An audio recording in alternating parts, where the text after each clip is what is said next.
This media was gratuitously produced by Clear Contributions Audio Video.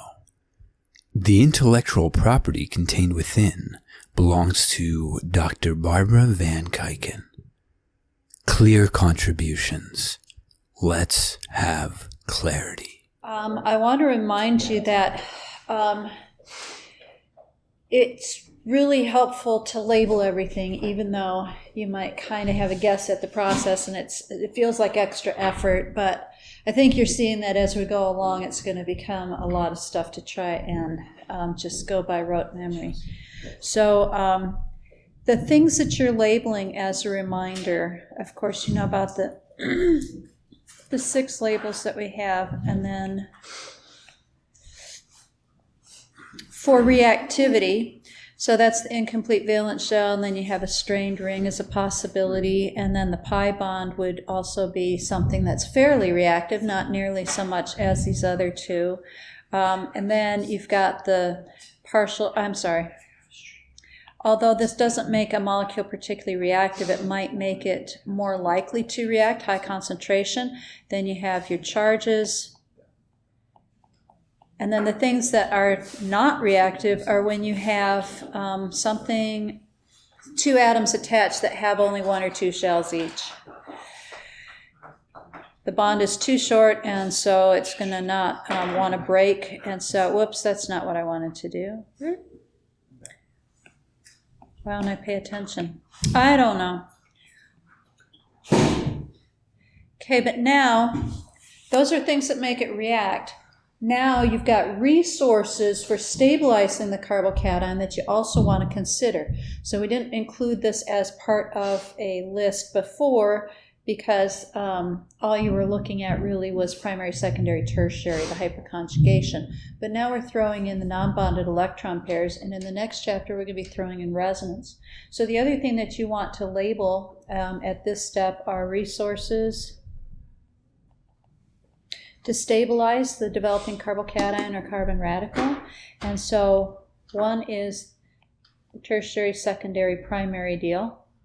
And now if you have some atom that you've highlighted in blue and it has a non-bonded electron pair, that tells you that you're going to be able to use the non-bonded electrons to be able to form a strained ring and stabilize the developing carbocation. Right now everybody's across the hall. I think that classroom will be available for the duration in just a minute. Here's the periodic chart and an equations sheet. A rumpled equations sheet. Oh, well, sorry. Okay. And in the next chapter, we're going to add resonance as your third resource, and then that's all of the labels, that's all of the things that you're thinking about. These are all of the steps. So for the one on page 24, you have the alkene, you have the mercuric acetate, and you have ethanol. Then notice it says followed later by sodium borohydride, so I'm not including that in this set of reactants because we're going to let the reaction go with all of this stuff first, and then after that's done, then we'll worry about the sodium borohydride. So don't include that in your initial set of things. So if you label it, you've got the pi bond, you've got the, because you're going to break a pi bond and have a carbocation start to develop, then you want to label the primary and secondary. The pi bond is the most reactive feature, so that's the driving force. You've crossed off the wrong carbon. You've crossed off carbons and hydrogens here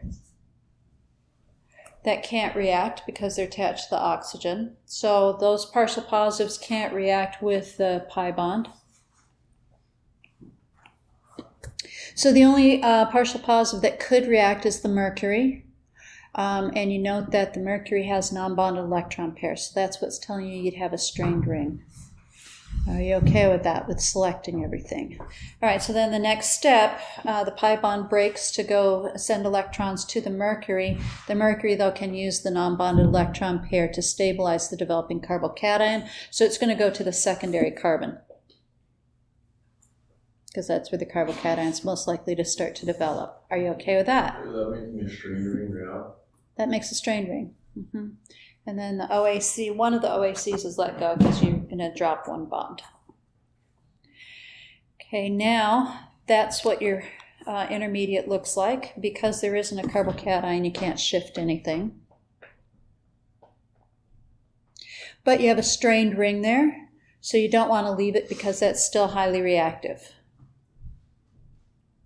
So the next step, list and label what all your resources are. So you have the strained ring deal, and then you still have ethanol left over from the original set of reactants. It's present in high concentration since it's a solvent, and you have the OAC. But the carbocation or strained ring, since they're so highly reactive, the only thing you're worrying about is what's present in the highest concentration that has non-bond electron pairs, because that's what would react with it. Most likely. The oxygen has to add from the opposite side because mercury is blocking the one side. It's going to add to the secondary carbon preferentially because that's where the carbocation would start to develop the best. Still worrying about carbocations. Okay, and then once you have this as your final product, it's okay, it's fairly stable and everything, but you don't want to leave the mercury on, and that's where the sodium borohydride comes in. This is after the reaction's all done, then we want to get rid of the mercury. Sodium borohydride releases a hydride ion, and so you can just write the hydride ion in as your reactant just because that's essentially what you got going on. The hydride ion just replaces the mercury by bonding to the carbon so the carbon can let go of the mercury.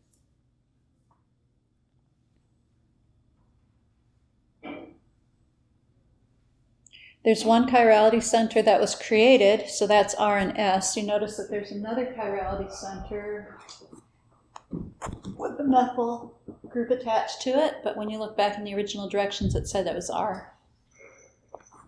That wasn't created as a result of the reaction, and the priorities didn't change, so it's still R.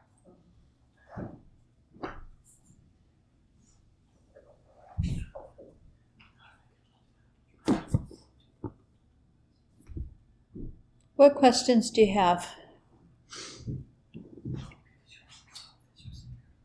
Why does the AG drop off? Mercury. Good question. The hydride ion is very highly reactive because hydrogen is very small with a non-bonded electron pair and a negative charge. So that's very aggressive. That's going to... And the bond to mercury is going to be fairly weak since mercury is kind of big.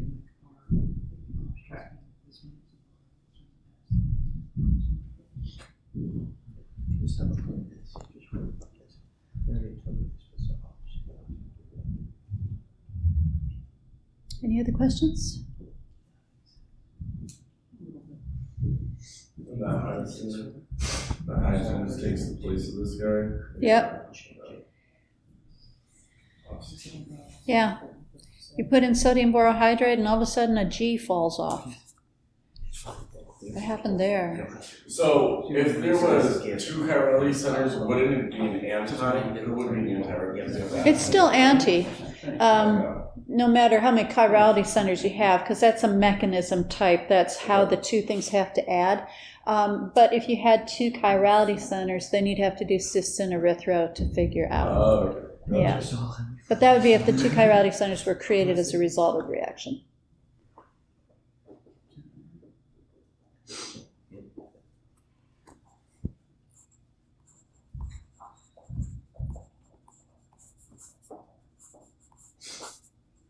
Okay, the next one on page 32.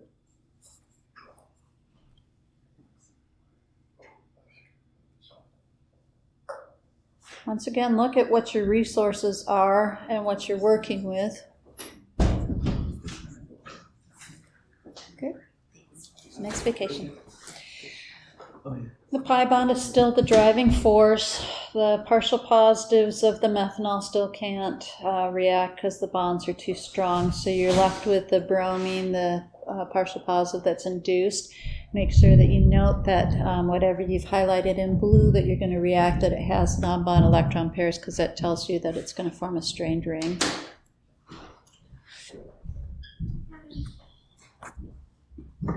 And then you have the tertiary and secondary, and that's going to determine what adds where. So make sure that you note that, because that's also a resource. So all I'm saying is get in the habit of noting not just the reactive features, but also the resources for handling the issues. You're welcome.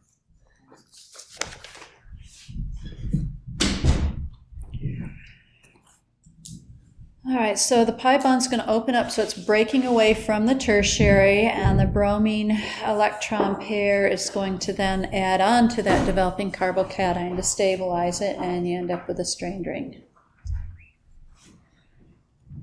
Because it's a strained ring, there's no shift, but it's not going to stop there, so label what you have left over.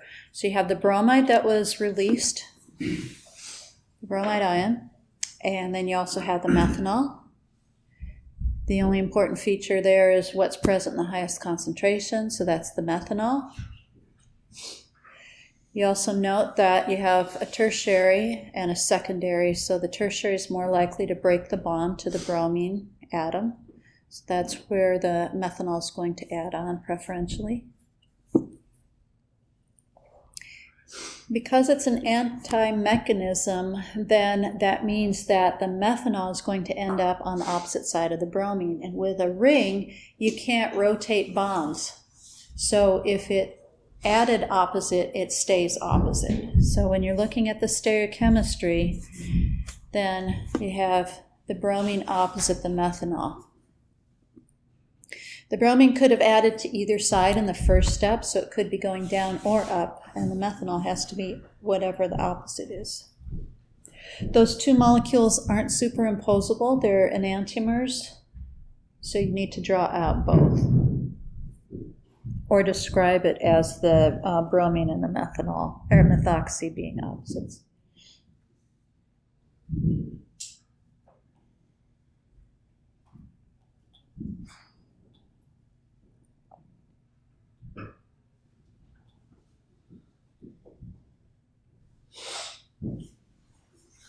So I heard a mix of concerns when I went around, and some of you saying I'd get lost in the first one partway through, and some of you saying you got lost partway through on these. Where can I help you? Where are you getting lost? What's difficult right now?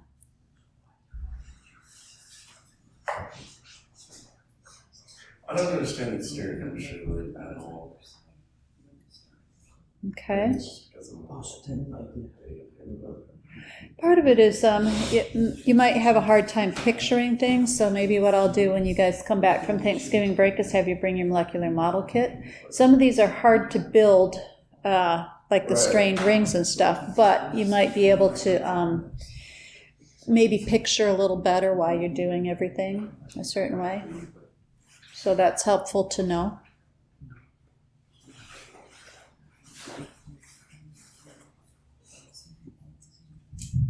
Anything else?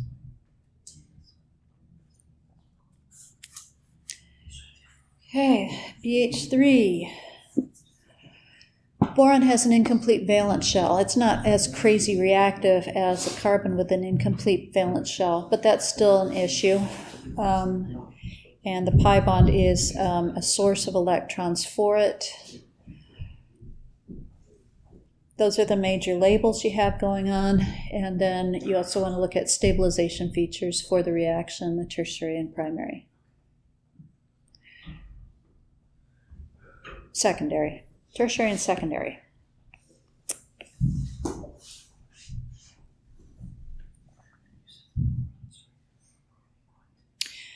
Okay, so the carbocation is going to start to develop on the tertiary. That's a crisis, and so you're looking at what options you have for taking care of that issue. Because boron's a moron, as it starts to form a fourth bond, it lets go of one of the hydrides, and so one of those hydrides can go onto the developing carbocation.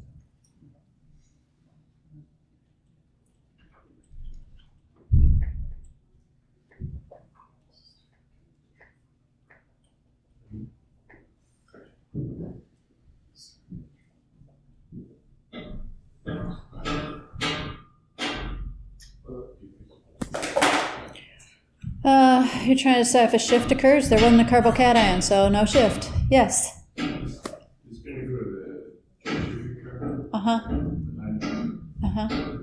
Because that's where the carbocation is starting to develop, and the hydrogen isn't coming off as H plus like it was with the other reactions you've done so far. It's coming off with its electron pair, and that as the bond comes off, then those bond electrons are going to go as a resource to the developing carbocation. No shift, magic happens. And you have the OH.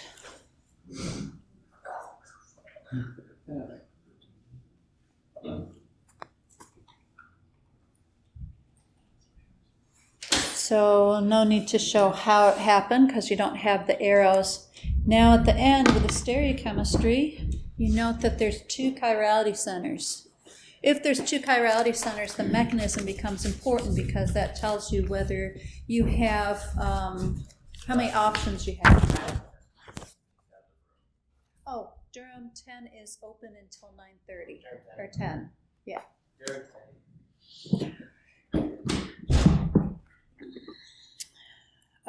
So because you have two chirality centers, the mechanism is important. If it was a carbocation or radical mechanism, then you would have two possibilities at each step of the reaction, so you have the RR, RSS, RSS. But when you have a syn or anti-mechanism, you have two options in the first step, but then you're locked into the second step, what has to happen in the second step with the mechanism. So you can use cis and erythro to predict, just because that's easier than trying to like rotate everything around in your head, because it means same, same, same. If you start out with high priority things on the same side and you add things on the same side, then in the Fisher projection they'll end up on the same side. So you cross off either nothing or two, because once one thing changes, then another thing has to change. So because you started out with an E stereochemistry, and it's a syn mechanism, and you know that because the boron and the hydrogen came from the same molecule, the hydride ion came from the same molecule, so they have to add on the same side. Then that means that you're crossing off erythro because you started with something opposite, which means you end with something opposite. So anti means adding from the opposite side, and syn means adding from the same side. That's right. Oh, okay. And the anti-reactions that you know are any of the ones that form the strained ring, so that's mercury halogens as far as what we got going on right now. The only syn one that you know is the BH3. No, how do we know? It's just four different possibilities for chirality centers. How do we know it's just all four? When it's a carbocation or radical, so a radical would be if you started with a radical, so that would be like when you have the bromine and peroxide, or HBr and peroxide, I mean. And the carbocation is when you don't have any resources for stabilizing it, so that's hydrogen right now, adding in the first step. Because hydrogen has nothing it can do to take care of the carbocation. It doesn't have electron pairs. Gotcha.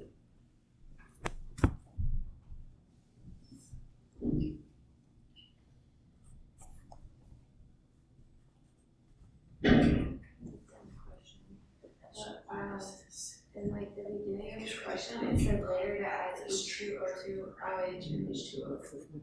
Is that what part of that? So that's the magic happens step. So that's after the boron has added on, then you add that in. And technically, I've got this simplified way down. Technically, the boron, since it has an incomplete valence shell here, it can react with another pi bond and then throw off a hydride. And then it can react with another and throw off a hydride. And so you end up with the boron having 3 carbon groups attached to it. And then you add the peroxide and everything, and it all turns into OH on all 3 of them. But it's kind of makes the drawing look kind of cluttered, and it might just make you feel like mind blown or something. So, but anyway, that's how the magic happens, is with that, and that's after the boron is added on. So will we have to know the complex version, or do we just need to know the simple? You can just do this because, like I said, I'm trying to just get you to be able to picture how things work and how it happens. So if you were going to do the complex version, then instead of putting hydrogens on there, you can write R's to mean there's other carbon groups attached. You picking up a test? Take it down in Durham 10. I've got it unlocked for you. There you go. So what I wanted to do today was to get you to the point where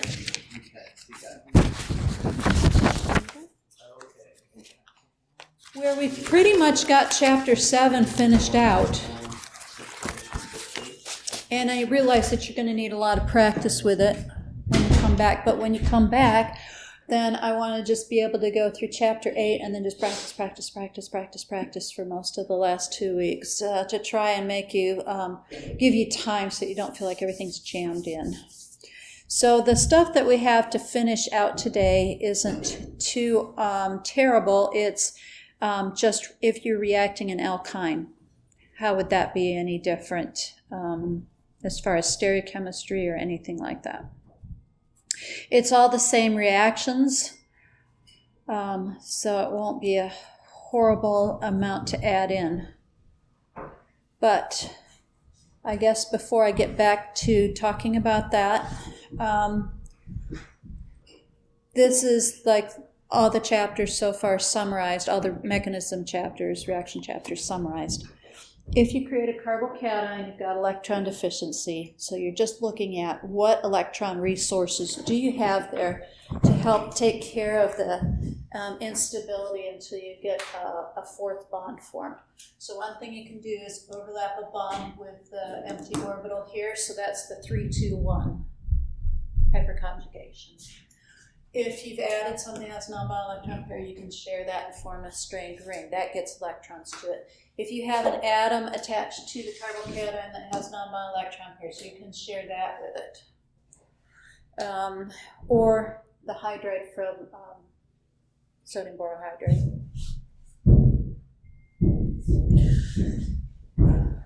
I'm sorry, not from you can from sodium borohydride, but I mean from BH3 borohydride. Okay. So that's all we're doing is just like, oh no, we got a crisis. Look around it and see once what your stabilization options are. All right, for if you have a triple bond.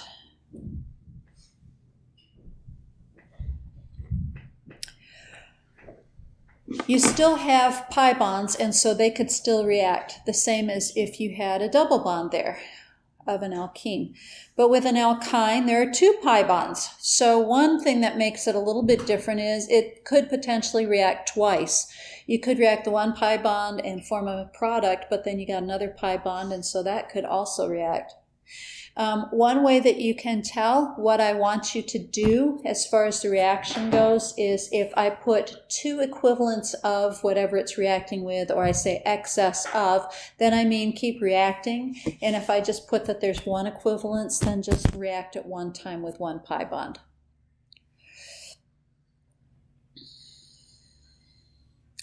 Okay, another thing that's different is you can't form a vinylic carbocation. In other words, if you are pulling away the pi bond electrons from a triple bond, you can't develop a carbocation in one of the carbons. It's too unstable.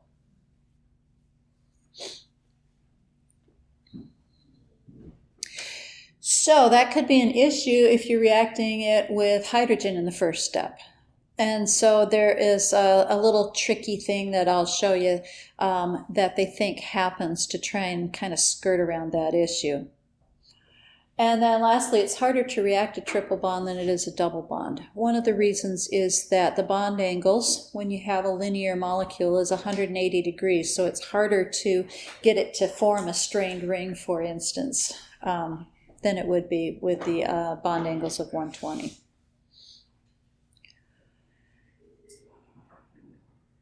In addition, since you can't create a vinylic carbocation, that makes it more difficult as well.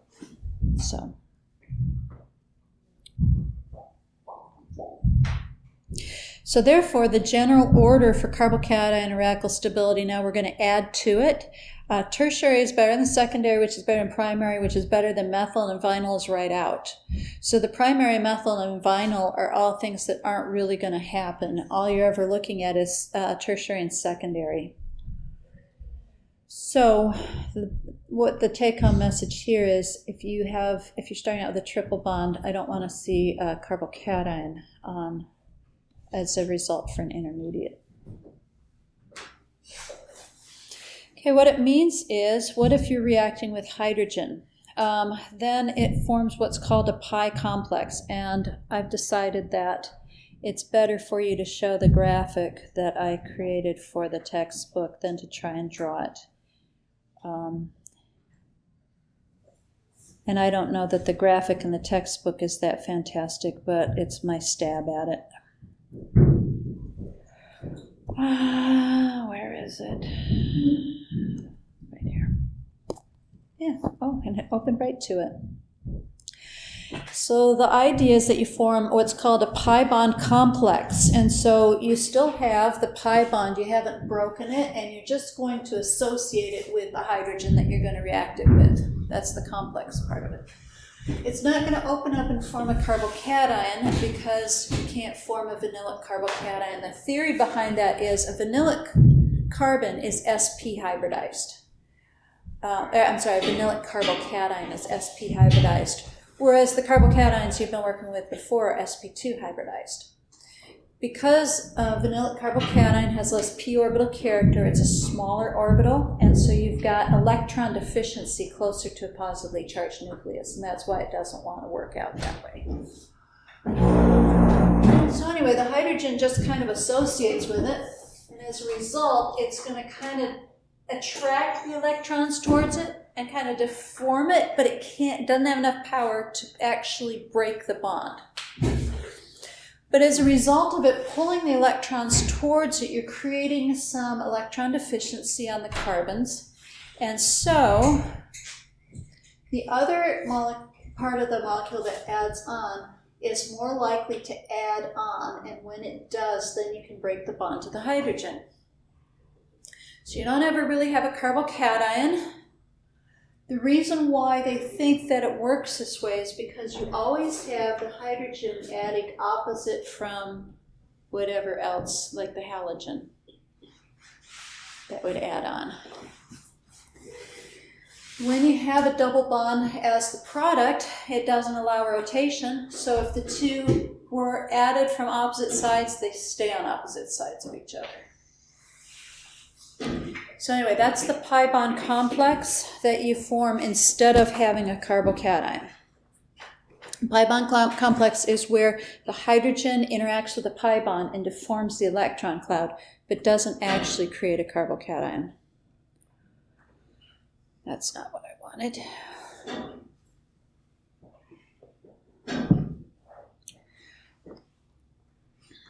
So what a pi complex is, hydrogen associates with a pi bond and deforms the electron cloud.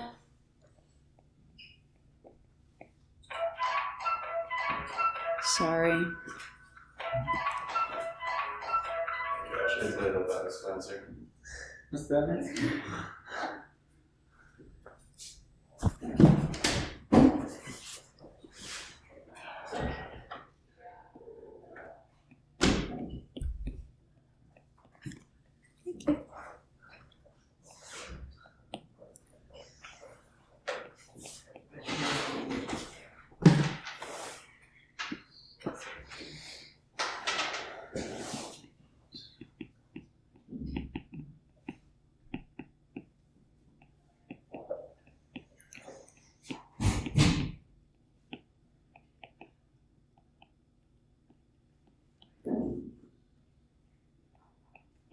Okay, and that will happen when you have a triple bond reacting with hydrogen, and so, no!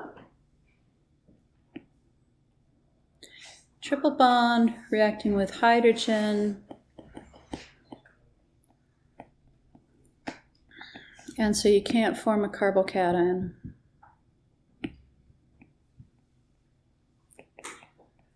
And The only reason why it makes any difference is for the stereochemistry.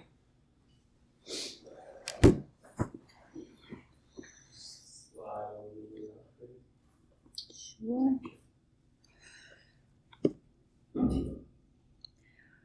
Now the mechanism that I have drawn in there isn't for a pi complex. It was just to illustrate a point. The pi complex is actually up here, or you can see a better illustration in your textbook.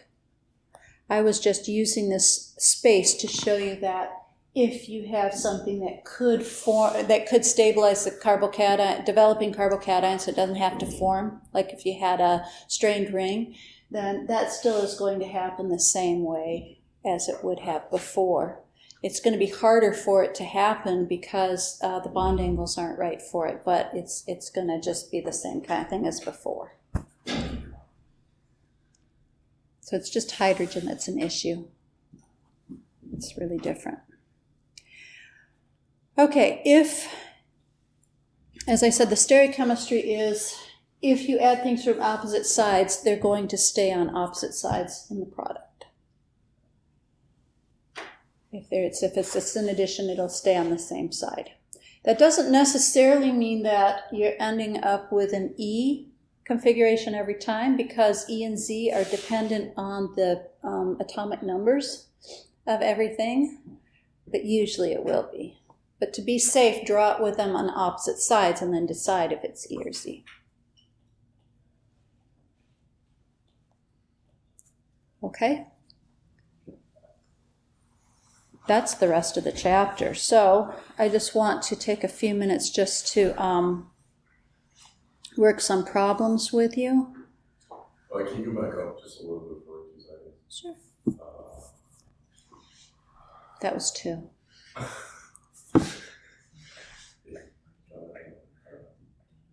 Yes.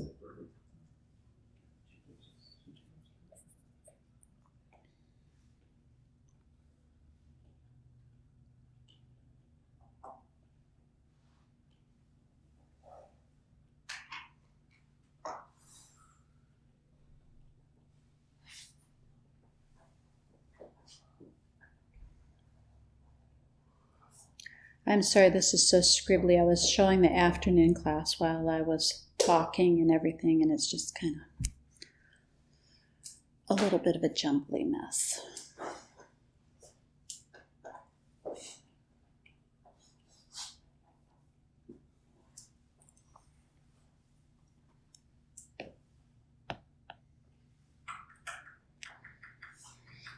Okay, and you have the syn and anti. Anti is any time when you have electron pairs on what you're reacting to the pi bond, and so that would be the halogens and mercury, and then the syn addition is BH3.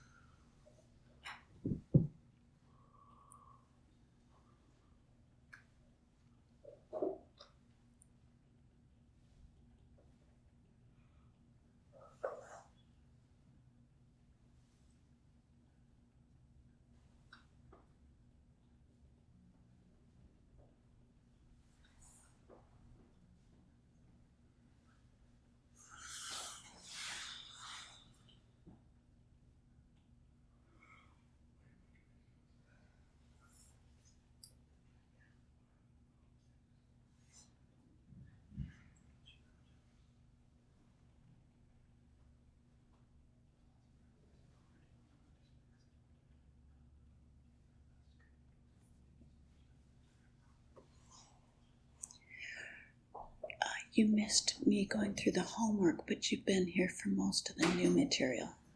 So we can go over the homework later if you need to. All right? So,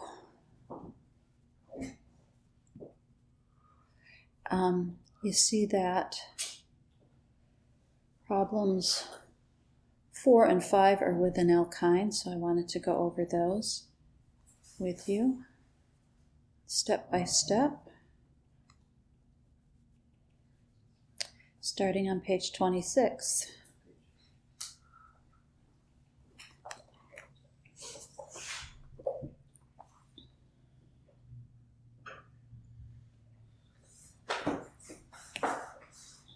Okay, I told you that anytime you see dichloromethane, it's a non-reactive solvent, and so it's just explaining that it's in a non-reactive solvent, but you're not going to put that in your list of your reactants.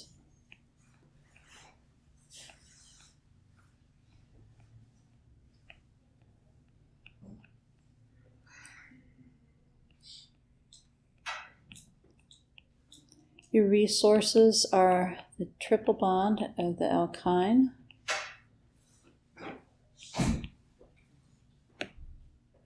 and the bromine. The triple bond of the alkyne is electron rich, and that's the thing that's driving the reaction. So I'll highlight the reaction driver. Because it's electron rich, you're looking for something electron deficient. Oh yeah, there isn't anything. But as the bromine approaches, it's going to deform the electron cloud, so we'll assign partial positive and negative signs as temporary induced dipoles. That makes the partial positive charge the thing that will react with the pi bond.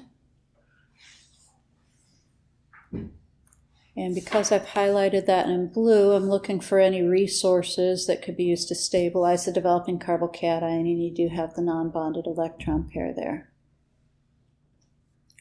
Because you're reacting a pi bond, you want to decide what other resources you have in terms of bond overlap. They're both secondary, so that means that either one could react. If the molecule wasn't symmetrical, you'd have to draw the reaction both ways, but it is symmetrical, so we'll just pick one. So the electrons go from the pi bond to the bromine, but wait, as the carbocation starts to develop, the bromine can share its electron pair with the carbon. And I just put two steps together, didn't I? Really? There you go.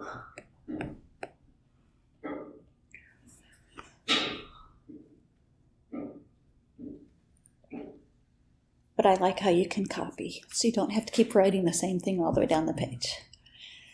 And of course, for test questions, you would combine everything together in just a couple of steps, but I'm just trying to break it out so you can see what I'm thinking each time I'm going through an analysis step. All right.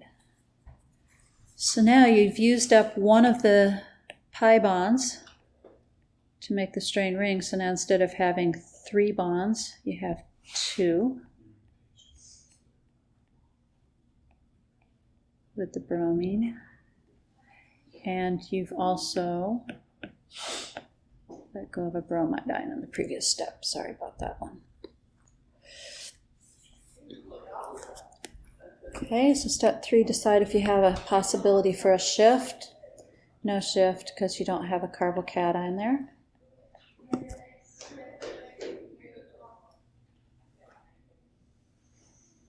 Because it's a strained ring, and that means that you can't stop there. It's still highly reactive. So figure out what your resources are and keep going until you don't have such a reactive molecule anymore. A bromide ion was produced up here. That's also left over. So if you're labeling this, you have a strained ring, and that's crazy reactive. That's what's driving the reaction.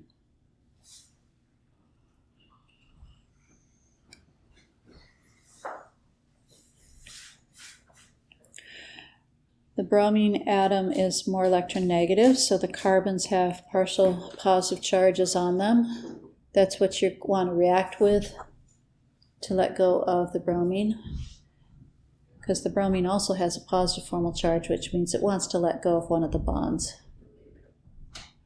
So you'd pick which carbon is going to be the better developing carbocation, but these are both secondary. So you can pick either one this time. If the molecule wasn't symmetrical, you'd draw out both possibilities, but it is symmetrical, so I'll just pick one.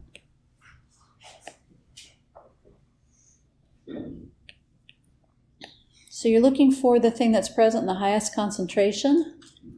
Oh yeah, that's bromide because that's all you got. And with a non-bonded electron pair because that's what's going to react with this. As it adds on, you can let go of the bond to bromide. I'm sorry, to the bromine atom. So once again, I've put two steps together. Yay me.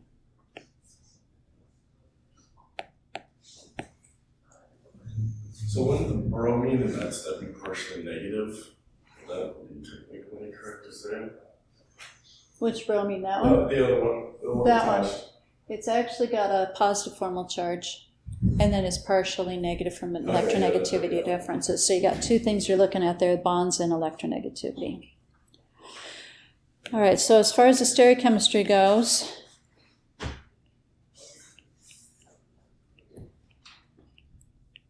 the bromine that was part of the strained ring is on the opposite side of the bromide ion that added on, and so they stay on opposite sides in the final product.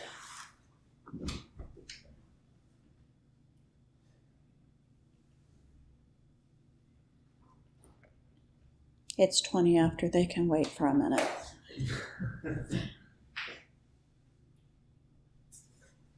Okay, so this is where it's kind of happy because stereochemistry is just the way that you're picturing it. You don't have to be doing all the cis and erythro or something like that. All right, then propine with chlorine in water.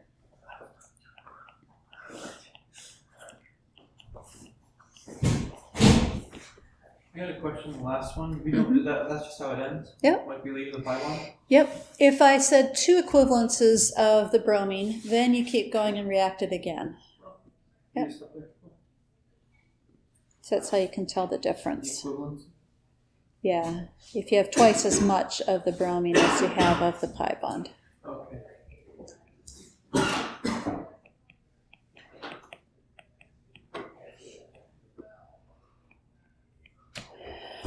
Okay. The pi bond is the driving feature. You're looking for something with a partial positive charge or otherwise electron deficient it could react with. The hydrogens are crossed off from the water, so you can't do anything with that. So it's got to be the chlorine.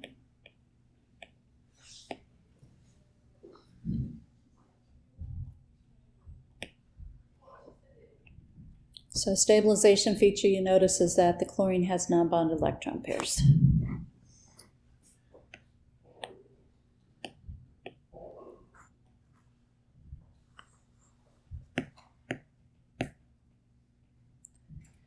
So when you react it, you want to note that, yeah, I should mark it up here. You have a primary and a secondary carbon on the propine. So when the pi bond reacts, you're going to open up the electrons from the secondary carbon.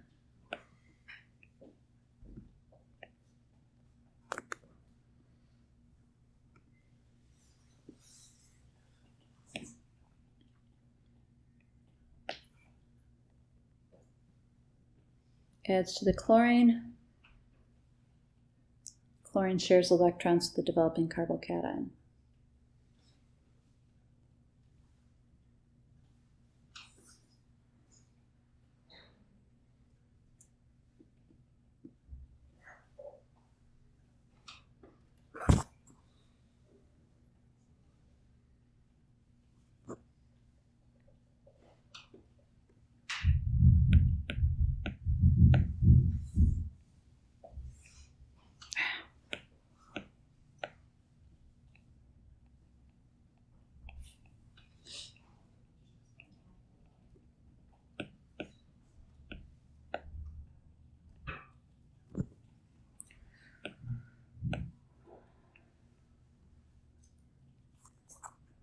There isn't any option for a shift because you don't have a carbocation in there, but you do have a strained ring, so keep going.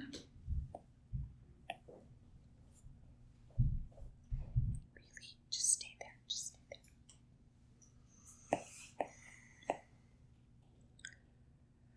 there. Label your resources. The biggest issue you have going on is the strained ring. So that's the driving feature for the reaction.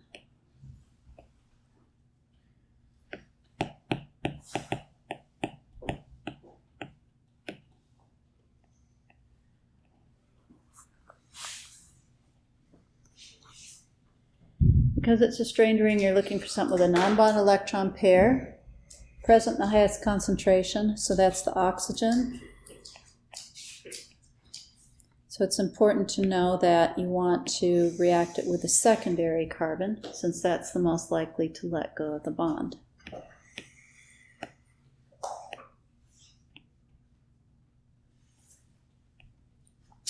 Now, why is the secondary one most likely to let go? Because you have more overlap with neighboring bonds. It's the secondary is more stable than a primary, for instance. Oh, okay, yeah. Yeah. Because That's it's going to start. Thinking, but then it didn't click. Yeah. And we're going to have to finish this reaction next semester, but for right now, that leaves you with chlorine on the opposite side of the water.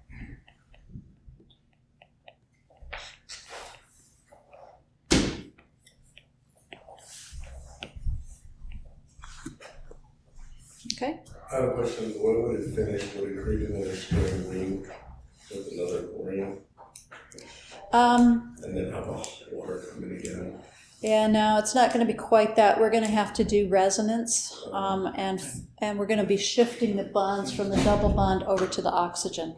Yeah, it's called a keto-enol tautomer. But anyway, it's with ketones and such. The hydrogen drops off. Yeah, hydrogen can drop off. Okay.